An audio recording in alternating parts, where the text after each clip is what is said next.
Os favóns máxicos. Mateo a arpa. Ainara o xigante. Lucía a nai. Hugo como Xan.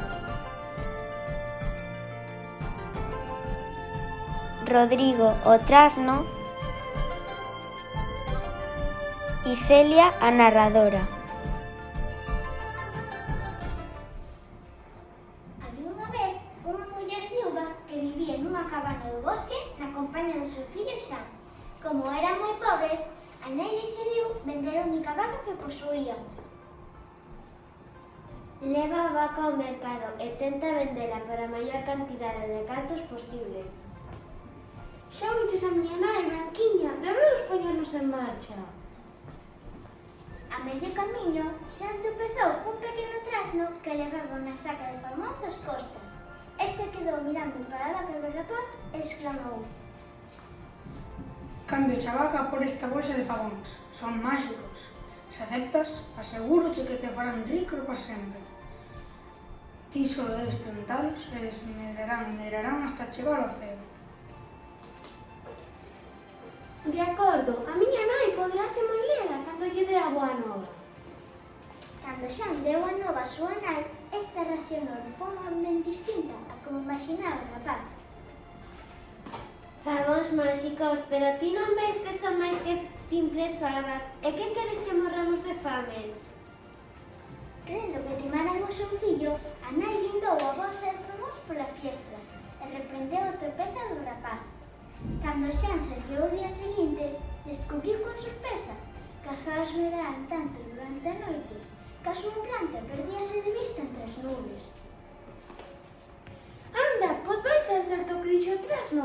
As favas son máxicas. Nun chiscar de ollo, Xan agatañou polo talo da planta ata chegar a un extraño país. Alí, albiscou un gran castelo, gobernado por un malvado xigante, que tiña un cofre máxico, do que xurdía unha moeda de ouro cada vez que se abría. Despois de ter fartado a súa fame cunha bondadosa cea, o xigante dormiuse ao compás dunha arpa que tocaba as máis doces melodías. Daquela, Xan saiu do seu agocho, colleu o cofre máxico e cando quixo discar con el, a arpa comezou a berrar dicindo: ¡Ao ladrón! ¡Ao ladrón! Esperte vostede, meu amo, que logo na cofre. Brim, bram, bron, cheiro a carne de ladrón. Se lle bota a pouta enriba, saco o pelo dun tirón. Vendo o que acontecía, o xigante botou a correr detrás do rapaz. Cando Xan empezou a descender polo talo da planta dos favóns, descubriu asustado que o xigante facía o mesmo. Pouco antes de chegar á súa cabana do bosque, o rapaz pegoulle a súa nai.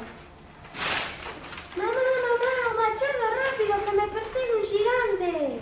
Atendeu a súa nai un cargo e Xan cortou o talo dos favóns dun macetazo. Tras o impacto, o xigante quedou Xan con un gran rebumbio, tal como dixera aquele extraño trasno. Grazas ás moedas de ouro que había dentro do cofre do xigante, Xan e máis a súa nai viviron ricos e felices o resto das súas vidas.